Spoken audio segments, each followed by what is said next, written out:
造父。对呀，没听说吗？这姑娘是城主从城郊买回来的，城主年纪都快赶得上他爹了。我说嘛，这姑娘又年轻又漂亮，怎么会愿意给城主做妻呢？哎呀，好，别说了，喝吧，喝吧，来。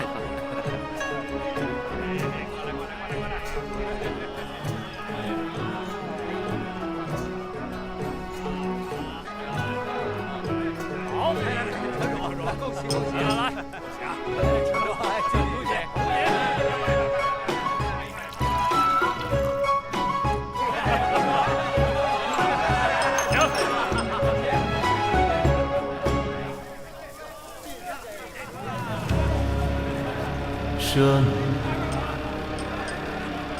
愚痴、饕餮、淫邪，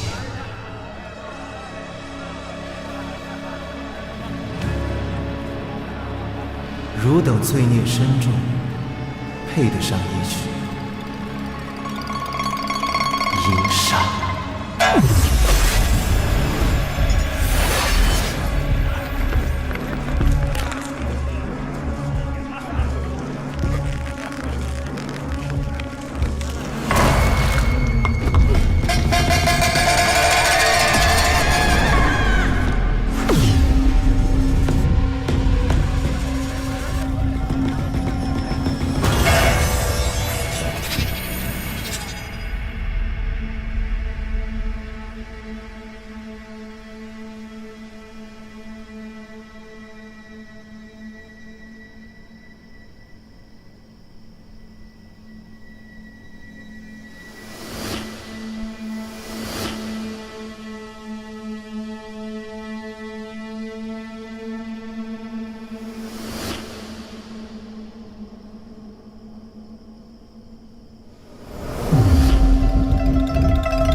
庄女侠，此人刚刚交代了黑衣琵琶客的相貌。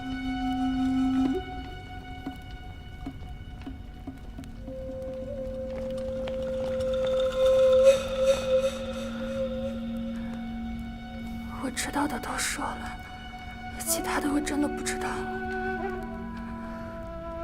我真的不认识那个人。杨城主，这是怎么回事？到底是谁让你用刑的？钟女侠，你可知道，在婚宴当天的惨状？那可是死了100多口人啊，只有他毫发无伤，此事极不寻常。我怀疑他就是凶犯的内应。何况郝大哥对我有救命的恩情，我就想尽快问出凶手下落，所以才会。杨城主，你有证据吗？滥用私刑有违剑会宗旨，城主不会不清楚吧？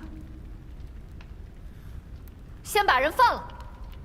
来人，把疑犯给我放了。是。杨城主，他还不是疑犯。这里发生的一切，我都会如实禀报给少监主。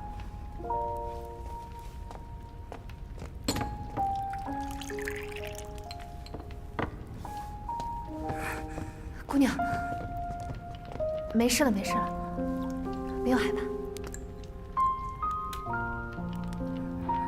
多谢姑娘。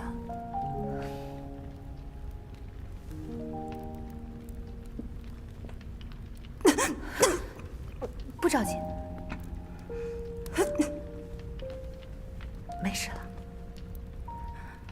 我问你几个问题，姑娘只需照实回答。中原剑会断不会冤枉任何人。姑娘，请问，案发当晚你都看到了什么？有没有听到过什么不寻常的声音？当时我听见一阵摄人心魂的琵琶声，突然间感觉四肢无力，意识也变得有些模糊。不知道过了多久，我慢慢苏醒，四周变得异常安静，静得让人心里发慌。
大婚之夜为何不笑？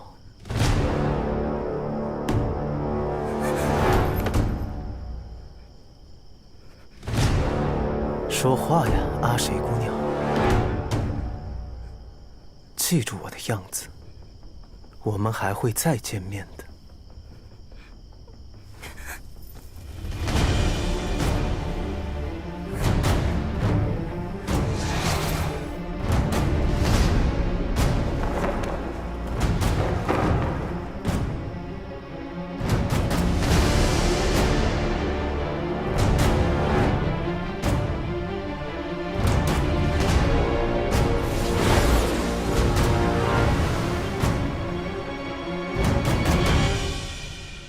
留下活口来指认自己，为什么？管他为什么，这次我们终于知道他的相貌。禀城主，凶手找到了，人就在城郊10里外的金叶寺。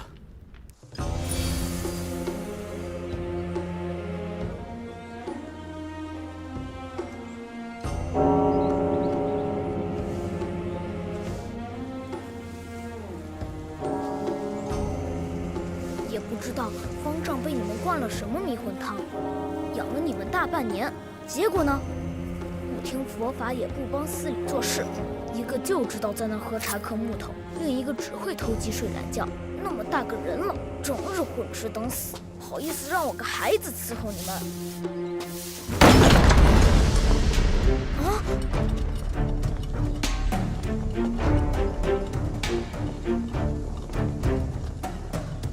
施主们，这是找人。不知施主要找的是哪一位？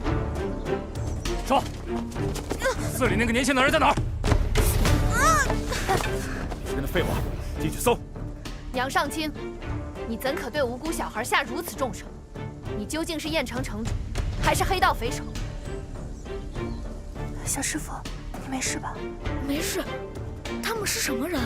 是他们把你打成这样的吗？快走，施主小心！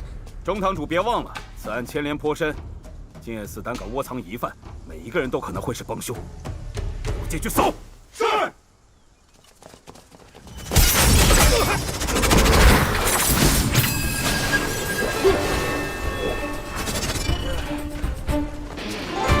老子好不容易得空睡个觉，来了一群野狗乱吠。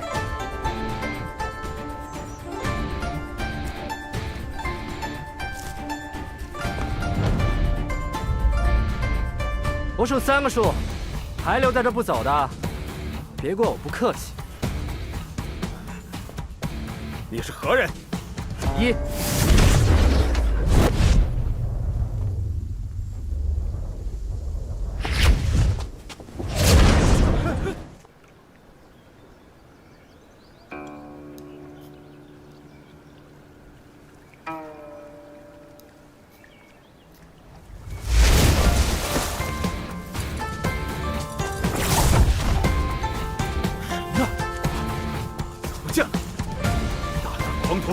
给我搜！是。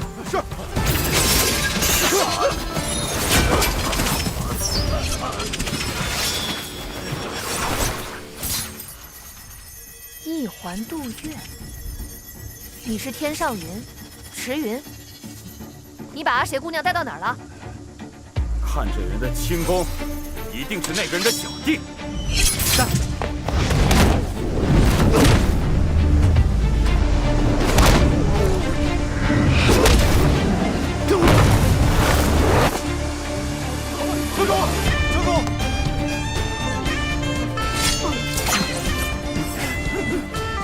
老子是不是黑道，还轮不到你这孬种来评说。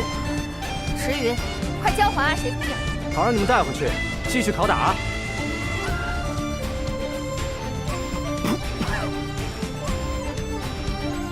中原剑会会彻查此事，勿枉勿纵。你强行掳人，同样犯法。什么破中原剑会，能管到老子头上？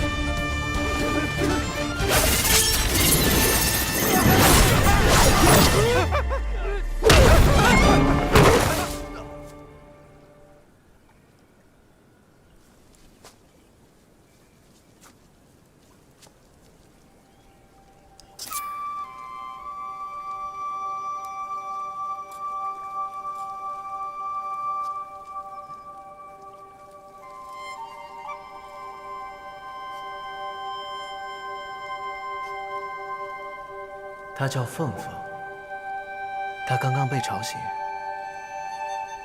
可否请姑娘帮忙哄一哄？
真的是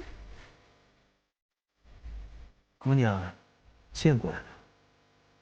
容貌确实是一模一样，可眼神却完全不同。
现在还有谁想要进去吗？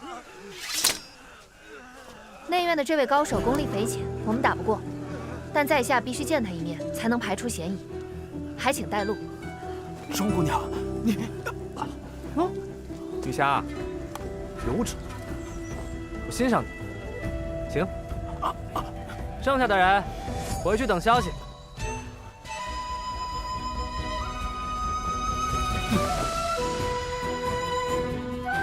喂，你说什么？钟姑娘，你要是敢动钟姑娘一根汗毛，中原剑会的少剑主是不会放过你的。刚才他说什么了？啊？施主画上这剑，不要着凉了。唐丽慈，阿谁姑娘，刚才是让你帮我照看一下这位姑娘，没让你来抢我风头。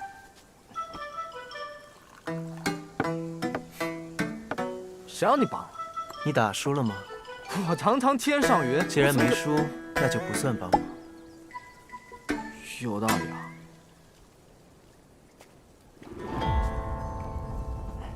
他就是凶手吗？凶手像他，像。身量样貌一模一样。可是，适才亲眼所见公子的阴杀之术，公子莫非出自江南州地楼？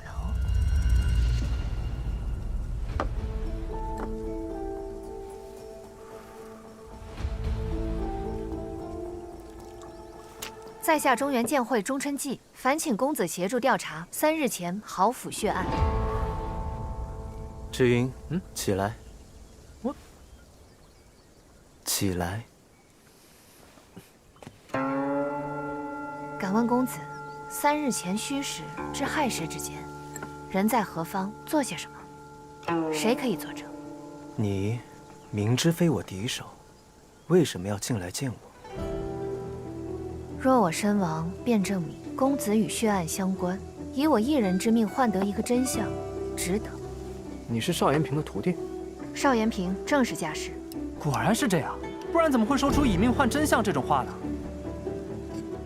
你明知非我敌手，为什么要进来见我？在下奉剑会之令查案，如果阁下闪烁其词，只想折辱在下，那就莫怪在下以嫌犯的名义缉拿你。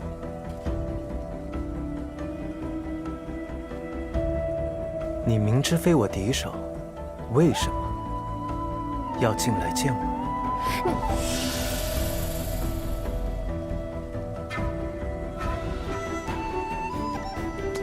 唐狐狸，你是喝茶把喉咙喝坏了吗？怎么就会这一句话？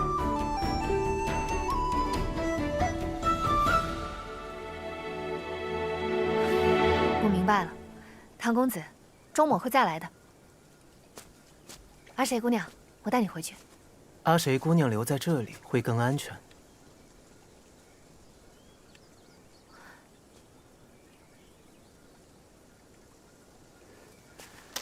那就劳烦唐公子，照顾好阿谁姑娘。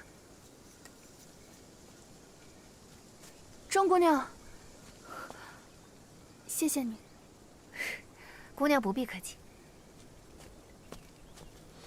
唐狐狸，你和那姑娘打什么哑谜呢？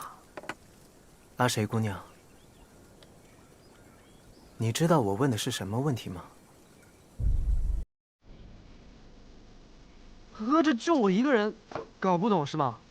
既然搞不懂，那为何不问呢？我这不正在问你吗？问我又不会有答案。我问邵延平徒弟去。志云，你若见到钟姑娘，再帮我问个问题。什么问题？什么事情是在喜宴上所有人都做了，唯独新娘没有做的？行吧。既然公子并非凶手，那为何你们2人相貌一模一样？自然是因为我们曾经相识。公子知道他是谁？一位仇敌，假扮成我的样子，来向我寻仇。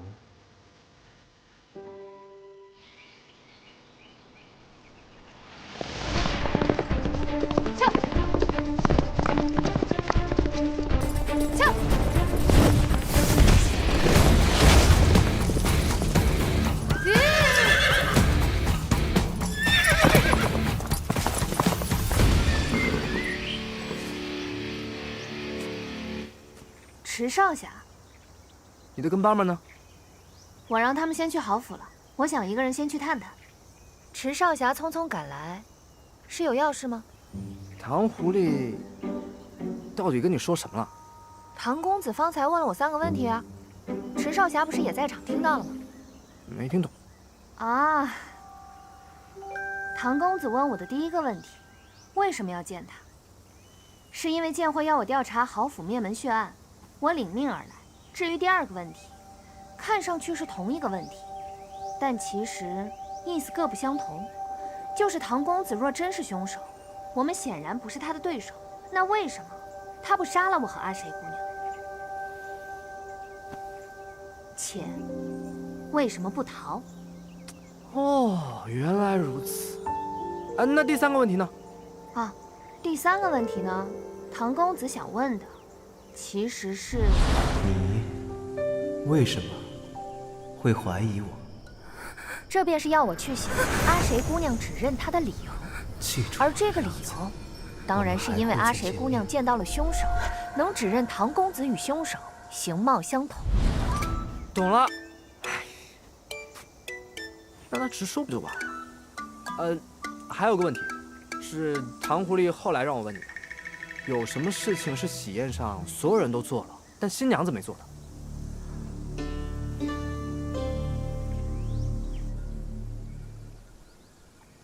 这案件迷雾重重，已知者中唯一可疑的，便是那杨尚清了。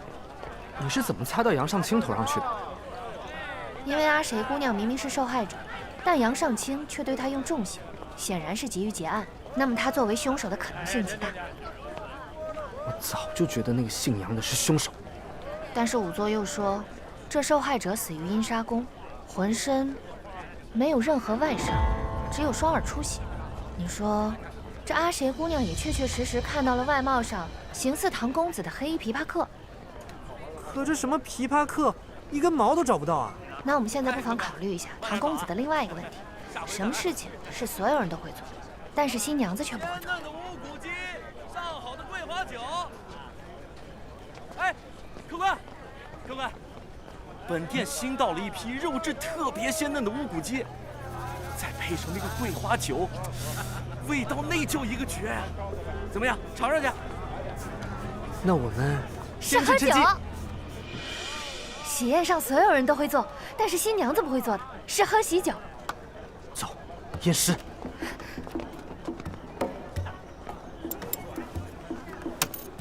就这。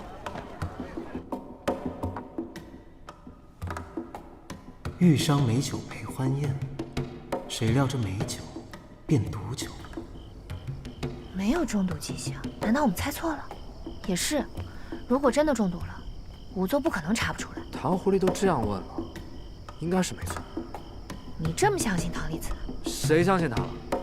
只是他整天一副胸有成竹的表情，8成就是想过才说的。所以方向一定没错，这死状确实像阴杀宫啊。假作真实，真亦假。难道说，赤云有没有一种毒能够让人双耳流血，像是阴杀宫所杀，却难以辨别？哪有那种毒啊？有，百步杀。百步杀？哎呀，你不混黑道，不知道这些下三滥的东西。此毒无色无味，毫无药性，若溶于水中，便是神医也难查验。可在1个时辰内接连与桂花酒服用，便会产生剧毒，症状便是两耳出血。怎么证明？水井，煮菜炒菜都需要用到水，宴会开始前，宾客也要喝茶水，所以水井里面肯定有线索。我去酒窖找找桂花酒，你带着人去找宴席剩下的酒菜。如果我没猜错，那里面都不会验出毒。一会儿水井集合。果然如你所言，酒和菜都单独验不出毒来。现在将酒水混在一起试一下，就知道我猜的对不对。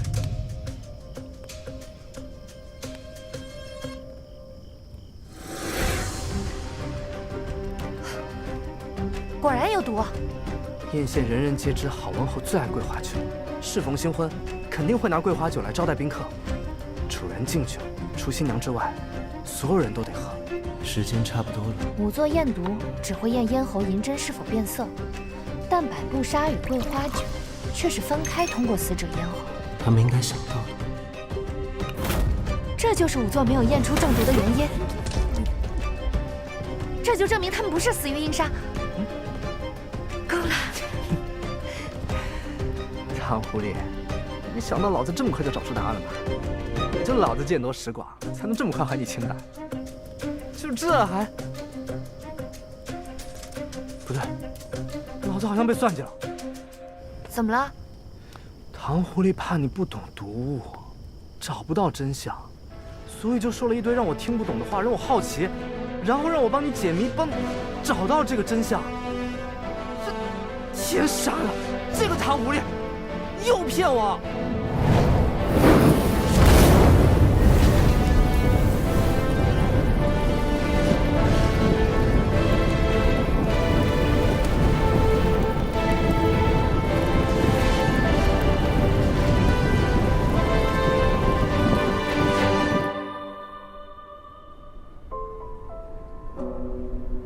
昨日那一招阴杀铿锵有力，看来伤势已无大碍。不过施主想要续命，还是不要动武为妙。也罢，这半年施主在此养病，无人找过施主，施主也从未离寺。可这红尘俗事，依旧会沾上身来啊。方丈是嫌弃唐某，昨日带来麻烦。施主带来的不是麻烦，池施主在寺里偷吃鸡肉才叫麻烦。施主带来的是因果。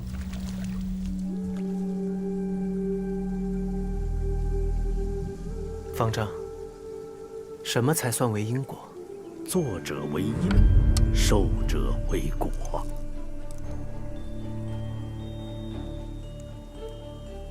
若有人因我而杀人，有无辜因我而受害，这算不算是我的因果？那要看施主是否知情，又是否去阻止。若因我阻止，反而死更多的人，这算不算慈悲？风吹屋上瓦，瓦落破我头。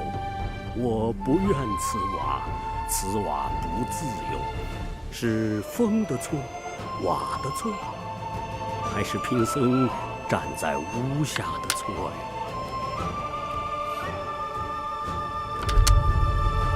是大师的错。大师下错了，这盘要输3木半。阿弥陀佛，真有趣，是假问亦是真问。真真假假，假假真真，怕是连自己的心都给骗过去了。在下姓方，草字平斋，绰号无忧无虑。平生少做好事，替人送信，倒是第一桩。唐某在一座很神秘的楼里买了条消息，却忘了告诉他们，最好遣个话少的人来。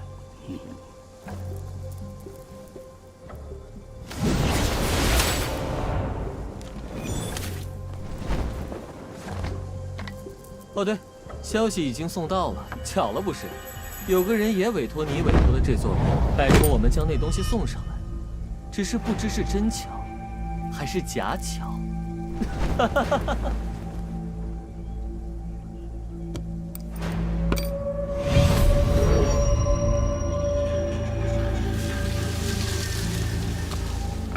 半之玉笛，施主，难道这就是你的因果？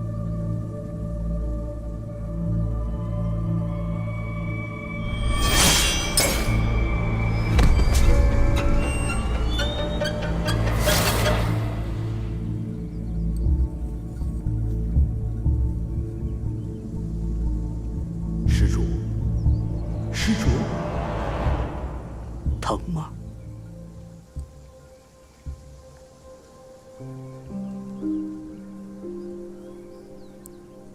像我这样的人，怎么会知道什么叫疼呢？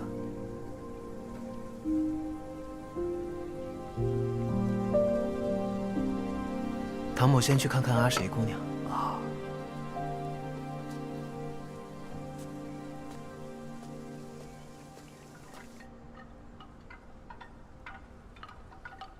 赤云，我还是觉得有点不对劲。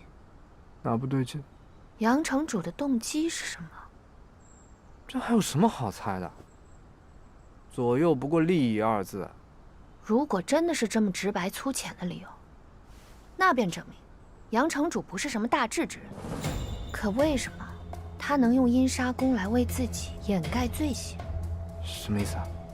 郝文侯与宾客死状凄惨，阿谁姑娘又没看清形似唐公子的黑衣琵琶客。可我们已经证明，郝文侯与宾客都死于毒发，那黑衣琵琶客从何而来？4年前，周地楼一夕之间覆灭，阴杀宫早已绝迹江湖。如果杨城主真的能找到一位阴杀传人，来为自己掩盖下毒的罪行，那他一开始就不会选择用下毒这种卑劣的手段，而且还做得如此隐晦，像是在隐瞒什么。你是说，有人要害唐狐狸？你要干嘛？把杨尚卿给我，打3天，他连隔壁城丢的狗都承认是他偷的。等着。哎，池云，不行，这是屈大成招。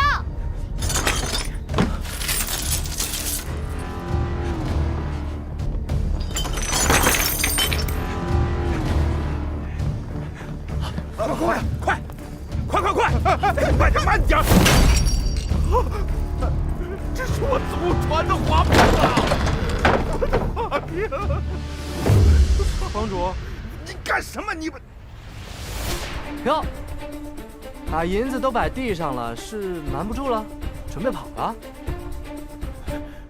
所有人听着，能杀了这个家伙的，我赏他1半的黄金！给我杀！杀！杀了他！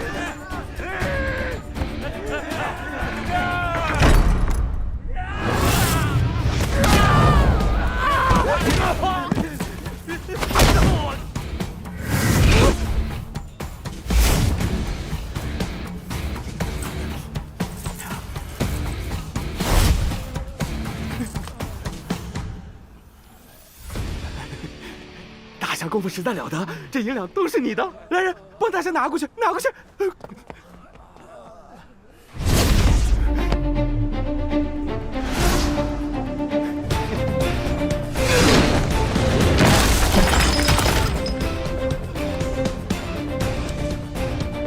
说吧，为什么要害唐狐狸？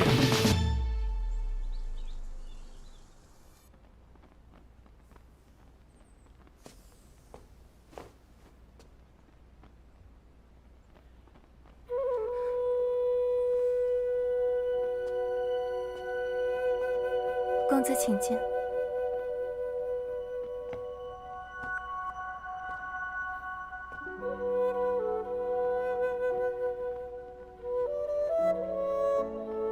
姑娘刚刚从牢里出来，便有心情玩弄这种小玩意儿。今日见到凤凤，心生喜爱，加之这些时日经历跌宕，总想找些事来分散心神。阿谁此举逾矩，还请唐公子和夫人莫怪。没有夫人，她是我随手捡来的。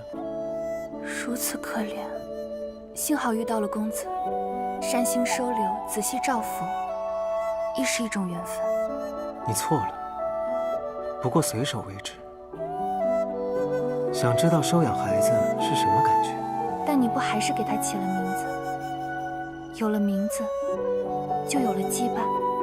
千载逢无力，断行旧日词。那就叫你唐丽词吧。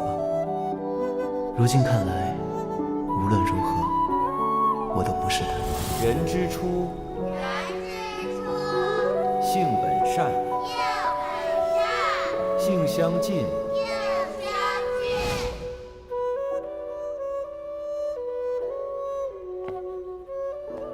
姑娘，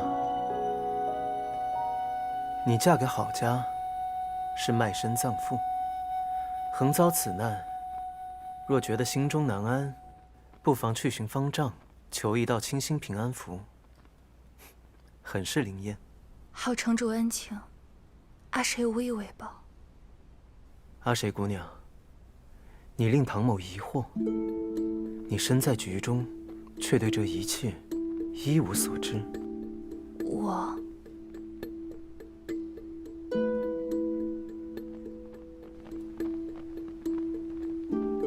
看来，你不过是他用完即弃的棋子，一个借以开局的引子。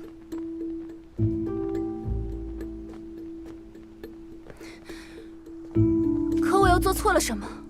要当这弃子？若我是弃子，那公子在此局中，又是扮演怎样的身份？赤羽，你在做什么？周姑娘，周姑娘，你快救救我！他要杀我！给我一炷香，他什么都招了。赤羽，中原剑会绝不能屈打成招，真相要靠明察。这证据都摆地上了，你瞧不见吗？他就是派人偷偷跟着我们，发现事情败露，想要卷款潜逃。什么叫卷款潜逃？我这是搬家的。请你解释一下，你搬运这么多金银财宝是从哪儿来的？我赚的呀！我也是一方城主啊，我只有这么一丁点积蓄，不应该吗？我还有再装！我说，是我杀的，郝家的100多条人命都是我干的，都是我害死的，都是我害死的。那你为什么要陷害唐丽慈？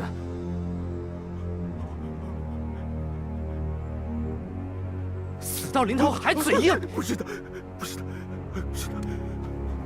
我没有想要陷害唐丽慈，不是我，是那个人，是他逼我这么干的，就是他，就是那个黑衣琵琶客。什么黑衣琵琶客？何时？在哪儿？他不是人，他是鬼。那晚我离开郝府，又后悔又害怕。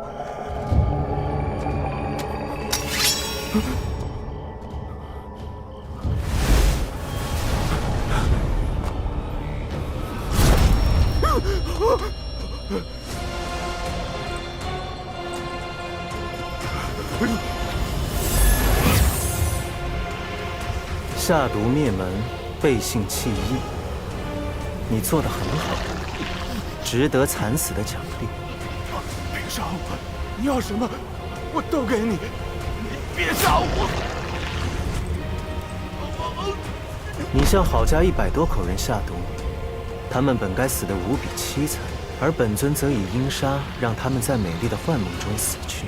你若还想安享城主之位，就带中原剑会的人去郊外古寺找我。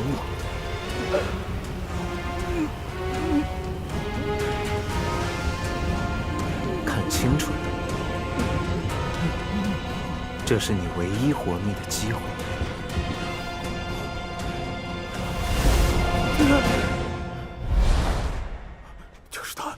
就是唐丽慈，就是唐丽慈。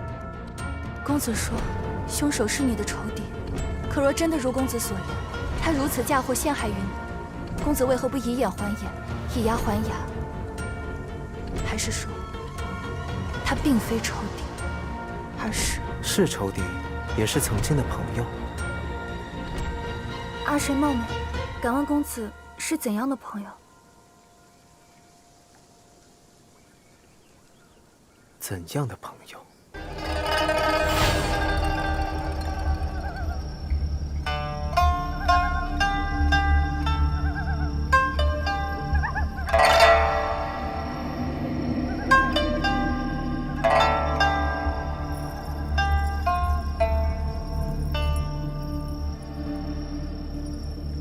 急什么？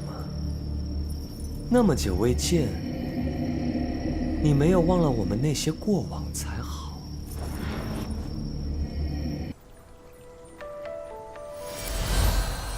一个恨不得上天下地也要杀了我的朋友，一个我恨不得上穷碧落，下至黄泉，也要找到的朋友。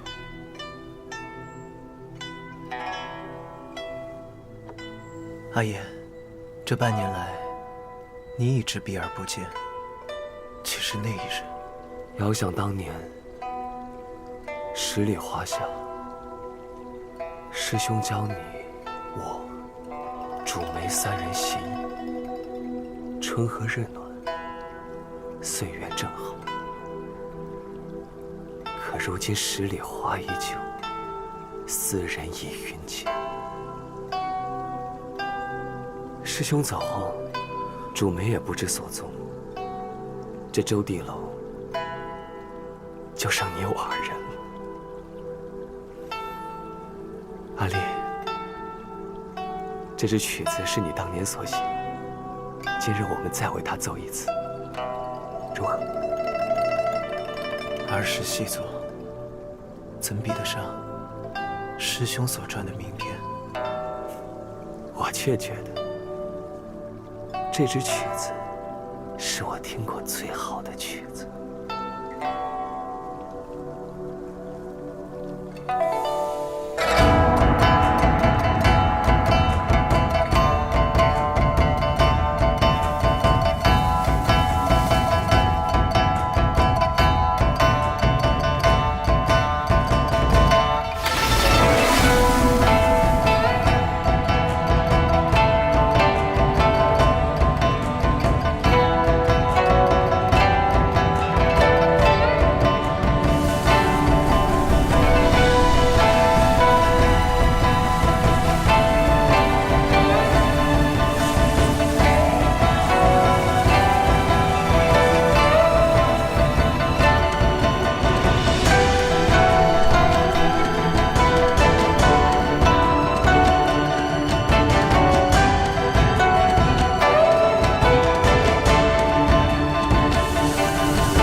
阿言，唯有此曲，才配送你上路。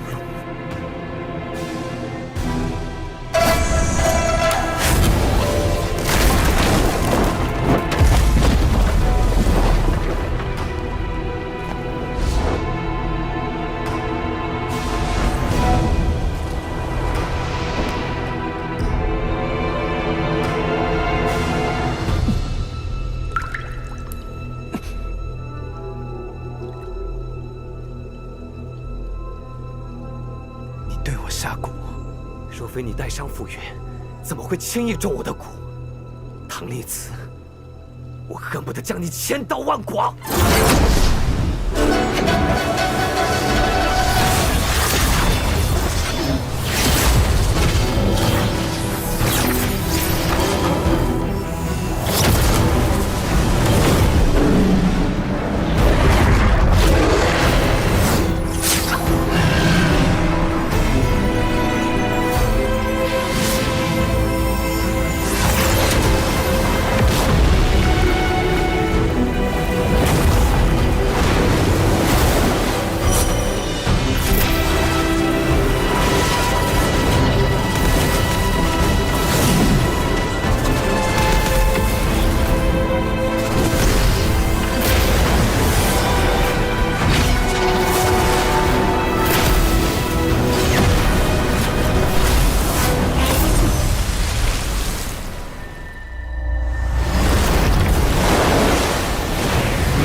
阿言，自那一别已是4年了，你杀我1次还不够，如今又以豪府血案引我入局，再杀之。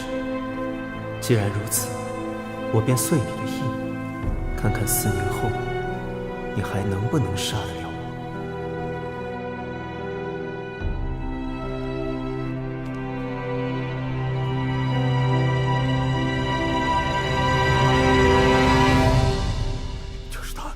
就是唐丽子，就是唐丽子，就是他，他让我这么说的。不是我，求你们放过我，放过我吧。江湖上出了如此穷凶极恶之徒，危险。少给我装疯卖傻！你为什么要杀郝城主？为了钱，还是有什么把柄在他手上？是因为……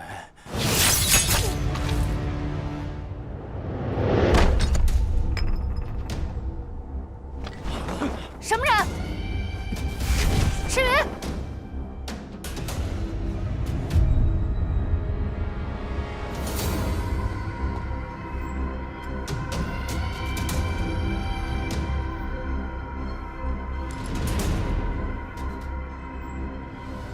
星鬼九仙丸。江湖事，江湖了，不是你杀我，就是我杀你。主仆亦可为财反目，兄弟也可背义相杀。说到底，人心难辨魔考，辨定皆是剥削。阿弥陀佛，是非善恶不过一念之间，放不下的必是一念。施主聪慧非常，苦海自渡，贫僧相信你终会抵达彼岸。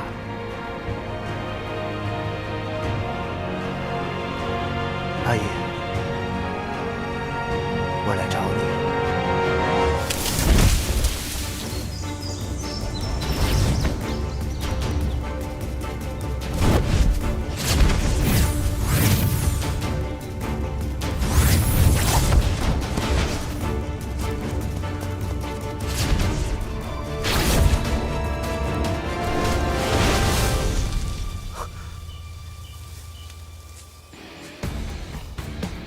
论轻功，谁能比得过我天上云迟云啊？哎，留下！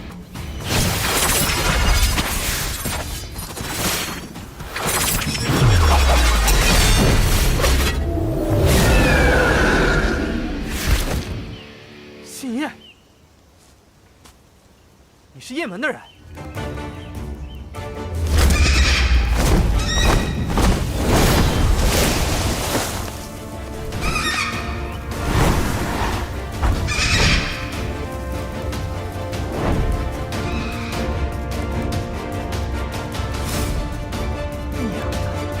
叶门还有这绝活，早知如此，老子也养貂。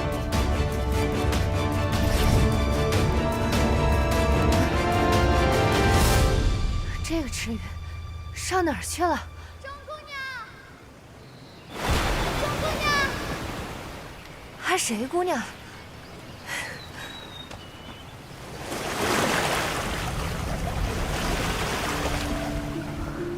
这是哪儿来的船啊？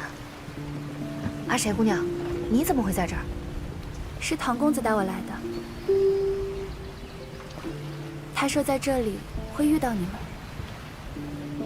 迟云号称天上云，你是追不上的。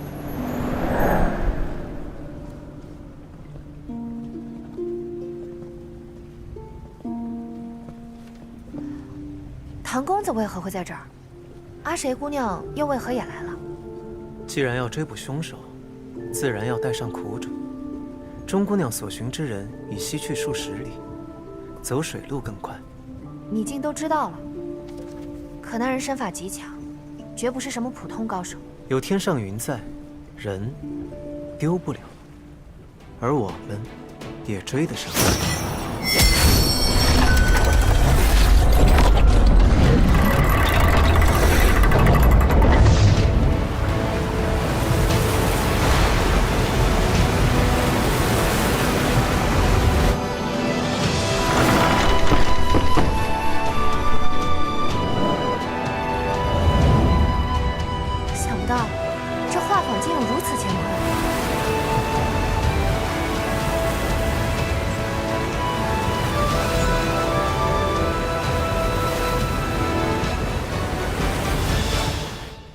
过，唐公子为何会笃定迟云会往这边来？在下并非笃定迟云的行踪，而是笃定凶手的去向。公子此言，竟是已经知道了凶手是谁？唐某因为自身的私事，也打探到了许多消息，而刚巧有一条线索，就指向此处。半年前，西风剑侠风传香于榴莲小筑中离奇失踪，现场只有风传香归家的足迹，而无离去的足迹。据传，榴莲小筑中有2个人居住过的痕迹。风传香失踪后，这位神秘的同住人亦不知所踪，而答案便在这一物之上。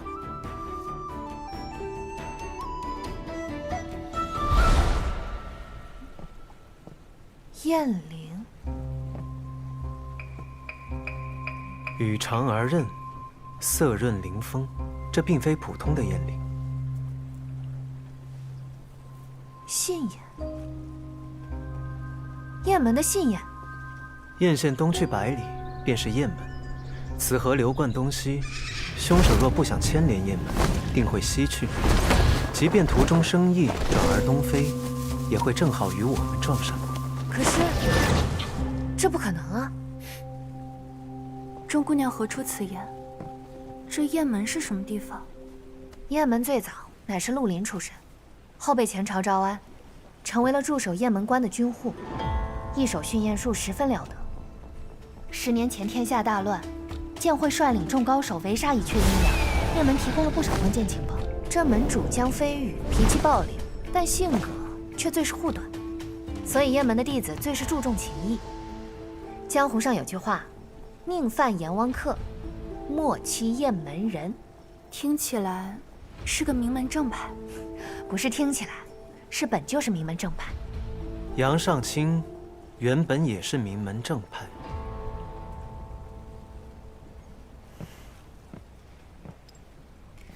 这是我从杨尚卿身上所得。实不相瞒，家师此次派我下山，不仅是为了豪抚血案，也是为了这件事。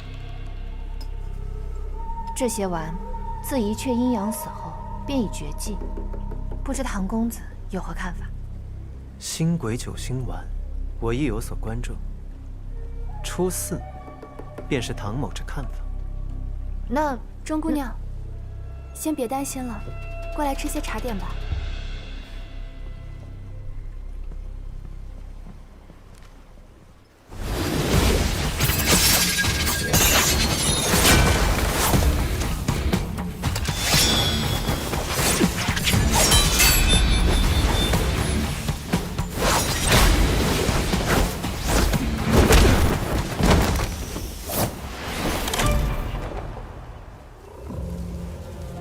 说吧，你小子什么身份？谁派你来杀人灭口的？不说话就没事了。你不要逼我！哼，不逼你，不逼你，我陪你跑下100多里路，玩呢？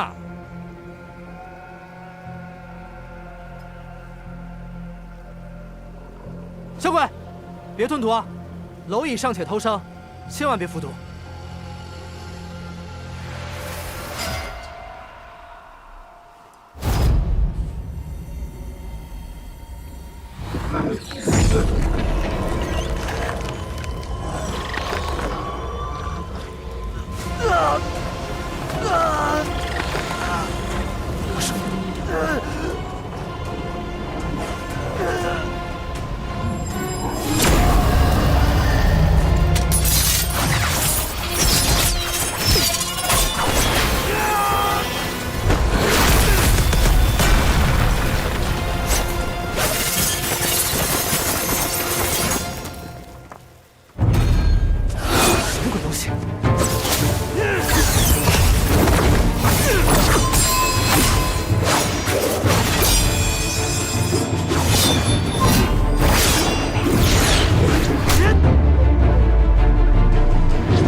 赤云，你退步了。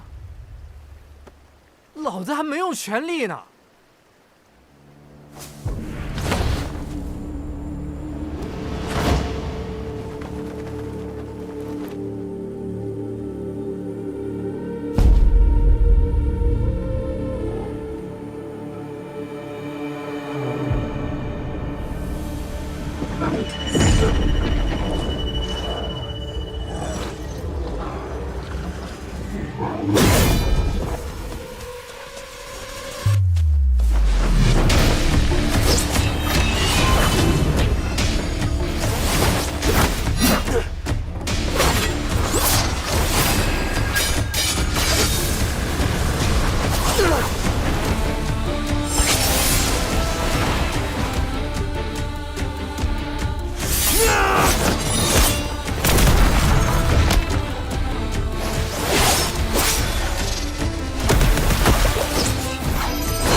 就到这儿吧。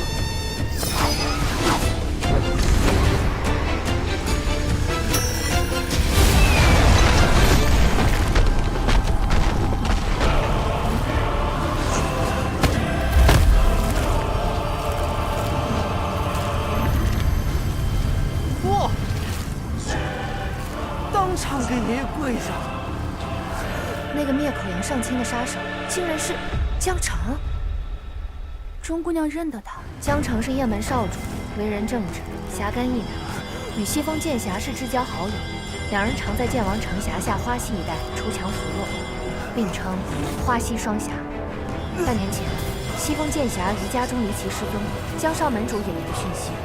他怎么变成了这样？念叨啥呢？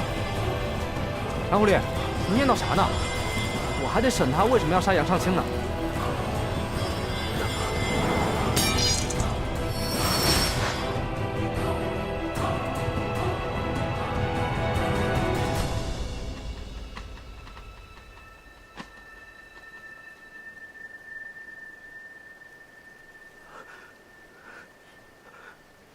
有人受伤了吗？装什么啊？我确实是不记得了。江少门主，你认错人了。我不是什么江少门主。我1年多前在中原剑会见过你跟风剑侠，不会有错。既然知道身份了，也不用问了，老子直接将他带到雁门去，让雁门的人替他解释不就好了？小心！唐公子，你受伤了。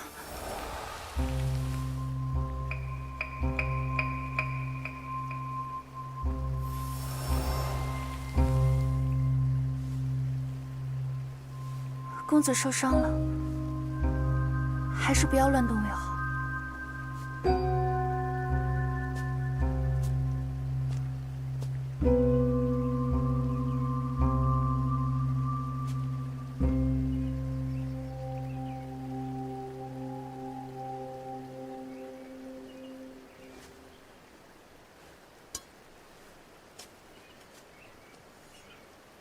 你不怕死，是担心自己的所作所为败坏了雁门的名声。唐狐狸，还真被你说中了。什么狗屁雁门，就是一群脏东西。住口！你根本什么都不知道。老子应该知道吗？星鬼九星丸，这些丸又重现江湖了。我原本以为我认错人了，看来我没有。你确实认错人了。我不是的。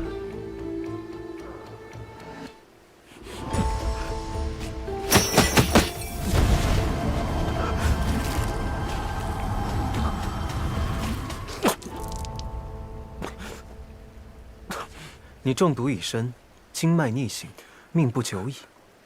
你不怕死，但你也不想现在死。你还有事情没做完，对吗？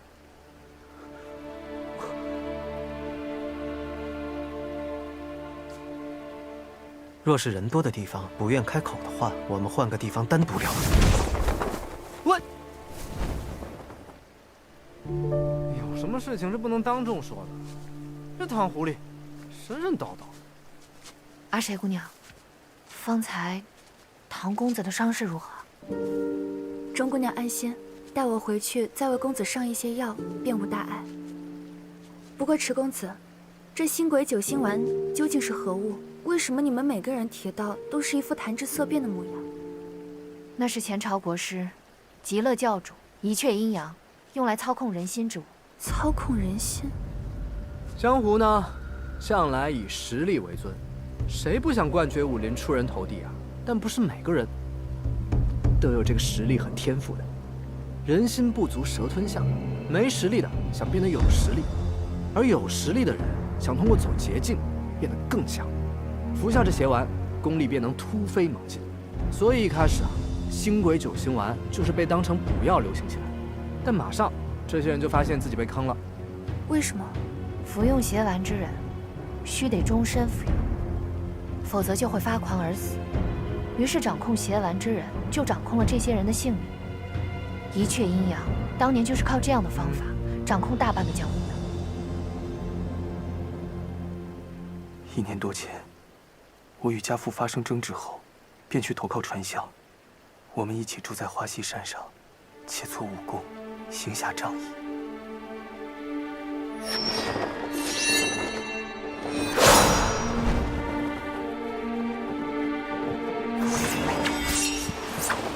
那段时间，我武艺突飞猛进，我以为是传香陪我练功的缘故，可谁知道，他竟然暗地里服食邪丸，还掺在饭食里给我。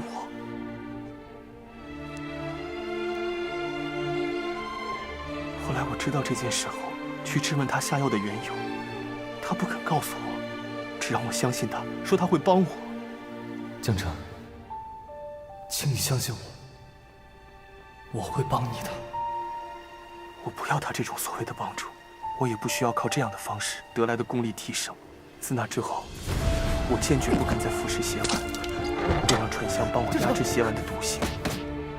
只是这个过程真的太难了，难到我一想起，脑子就似一片空白。直到半年前，传香突然失踪，只剩下我一个人。我找遍了各处，也找不到他的踪迹，便带着传香购买的邪丸，想追查他购买邪丸的途径。就这样一路查到了杨尚清身上。所以，你担心杨尚清将此事泄露，让风传香、西风剑侠的名声扫地，才不惜冒着被天上云追击的风险，出手将他杀了。如果不是被追到走投无路，我绝对不会再用邪丸。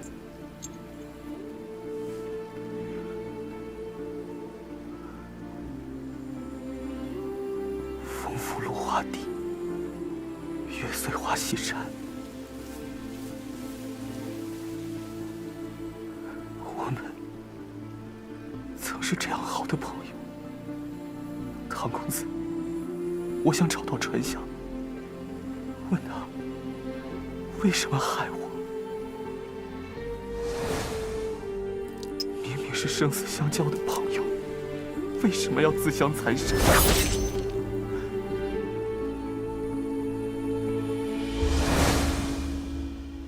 好的，唐某知道了。阁下很幸运，今日唐某心情不错，可以给你2个选择。一个是你现在死，如此，江湖上下便会立刻知晓雁门江氏勾结极乐教余孽，服用邪丸。另一个，在下帮你压制毒性， 3个月后再死，我便考虑留雁门名声清白。条件呢？那个黑衣琵琶客，你见过他？是他透露出线索，指引你找到杨尚清的，对吗？他和你长得一模一样。他四处杀人，又四处救人。他是个疯子。他在哪儿？他哪里也不在，却又无处不在。你找不到他的，只有他想见你之时，他才会出现。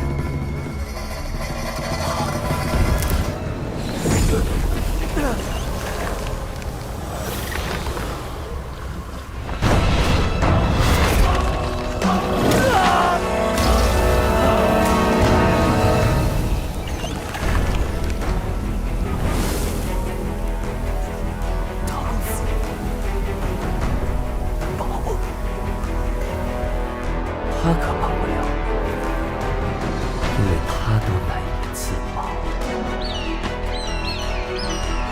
啊！江门主，前面芦苇荡发现上门主踪迹。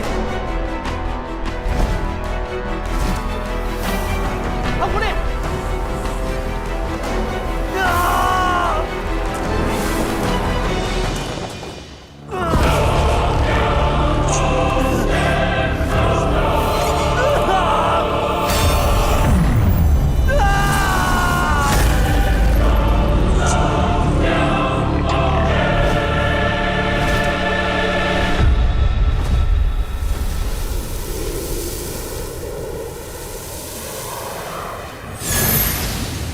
唐狐狸，什么情况？他怎么死了？你们看，那是什么？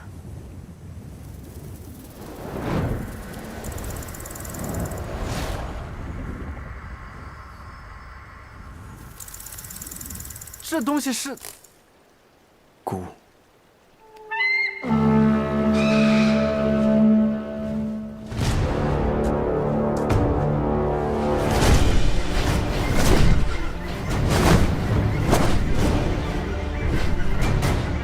坏了，雁门定是把我们当成凶手。唐公子，这……唐狐狸，这雁门的雁阵在江湖上名声可不小啊！你小心些，千万别……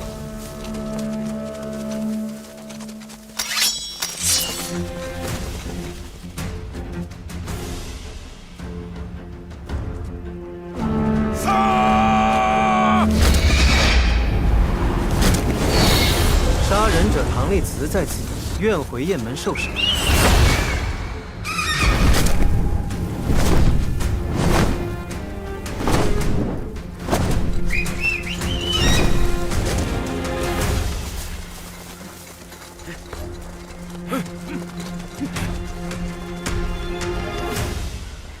唐某甘愿俯首认罪，束手就擒，还请江门主暂替剑会主持公道。疯了！你什么意思啊？他，是在下的同伙。啊？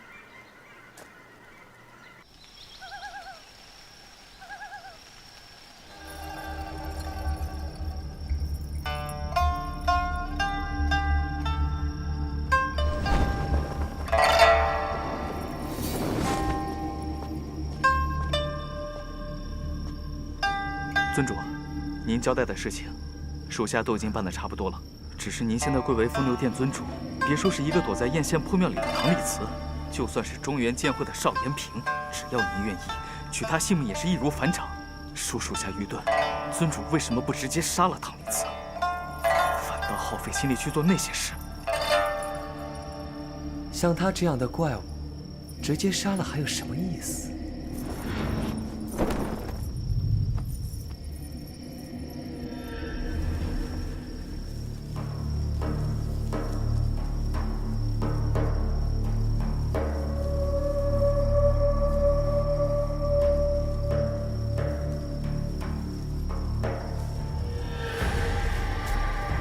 杀不死，又没人性。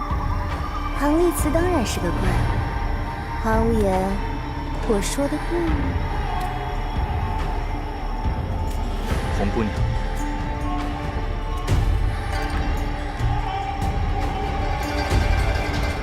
尊主，你可不能让他轻易就死了。我能杀他一次，就能再杀他第2次。小红，你说，这次我怎么杀他才好？当然，要让他感尊主所感，痛尊主所痛，千夫所指，身败名裂，最后在万人的唾骂中凄惨的死去。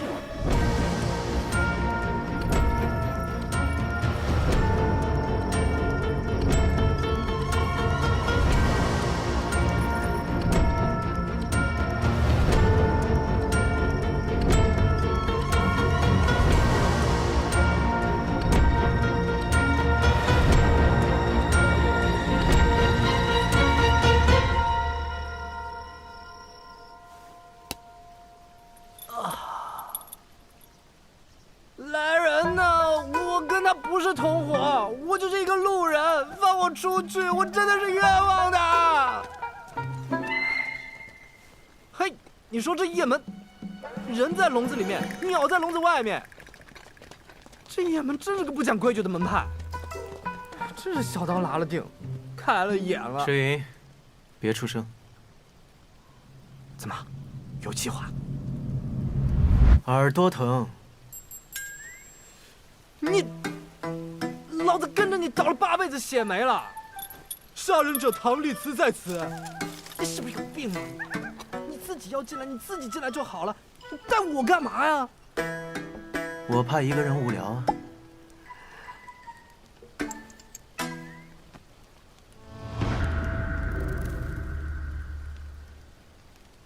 你还带着这玩意儿干啥？这是他的鼓。你那个死对头，除了他，还有什么人能有这样的手段？那就算是这样，你也不至于束手无策吧？不如你先想一想，他有什么计划？栽赃嫁祸吗？先栽赃你害了郝文侯一家，再嫁祸你杀了江城。那就对了。哪儿对了？现在除非死人复生，否则没有人可以证明我的清白了。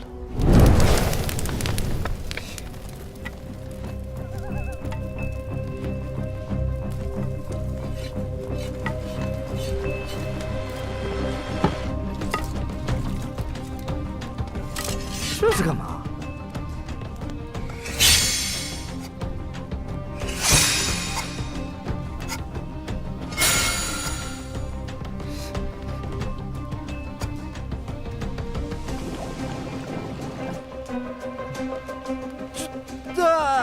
张狐狸，下面看过来要煮我们呢！嘘，你真的太吵了，我有些后悔带你进来了。你不要磕你那个木头了，你想想办法呀！他煮你等会一壶18吃，谁都跑不了。办法？啊？可是我没有办法。那你这……因为我就没有想过要自己出去。唐丽慈，你有病是吧？你是真有病，我确定了，你就是真有病。你他娘！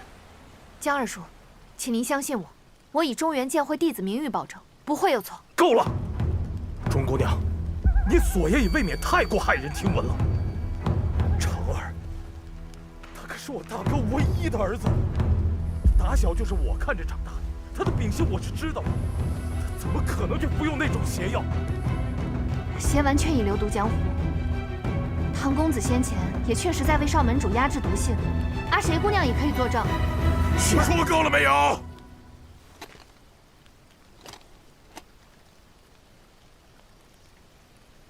我知道，江城主，您丧子之痛有多么让人……曾死过儿子，那你知道什么？你什么都不知道。哼！哎。大哥，大哥！江门主，江门主！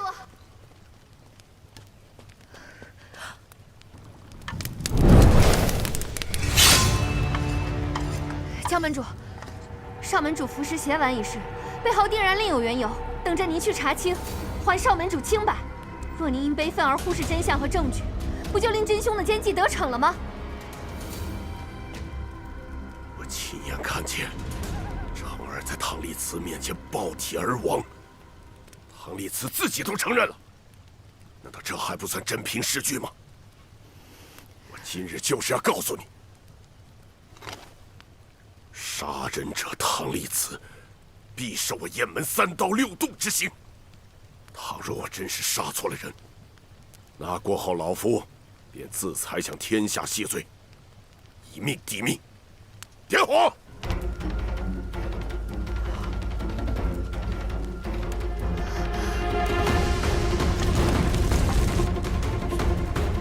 掌门要是真把老子放到火棍上，老子直接杀出去的。芝云啊，很多事情只有到了绝路，才会出现转机。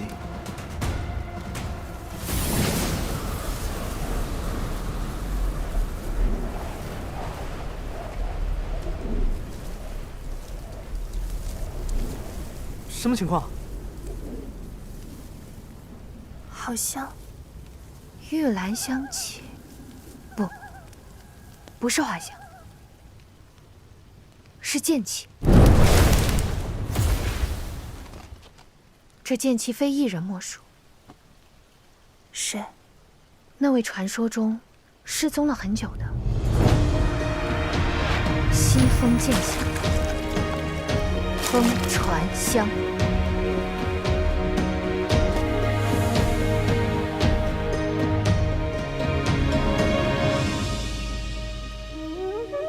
风剑侠，早前听闻风剑侠失踪一事，我还觉得奇怪呢。剑侠的身手如此了得，怎么会无缘无故的失踪呢？确实是遇到了一些问题。剑侠今日是来找长儿的，长儿已经遇害。我知道。知道为何还要熄灭那些火？便是要那杀人凶手受尽3刀6洞之刑后，再烧成灰，以祭奠长儿的在天之灵，你知道吗？某可以很肯定地告诉江伯伯，江澄的死牵连甚广。某与江澄乃是至交，断不会做出欺瞒您之事。你知道？确有蹊跷。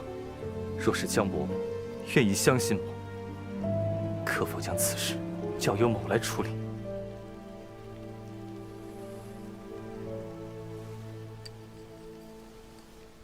哎，大哥，这不是长儿的？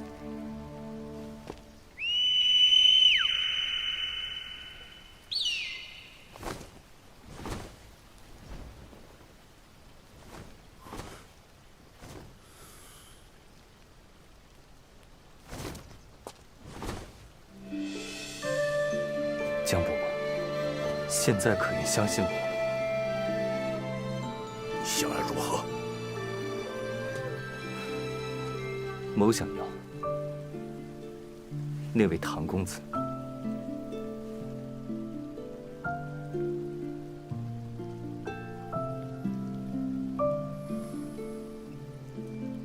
此事，老夫需要好好思量一番。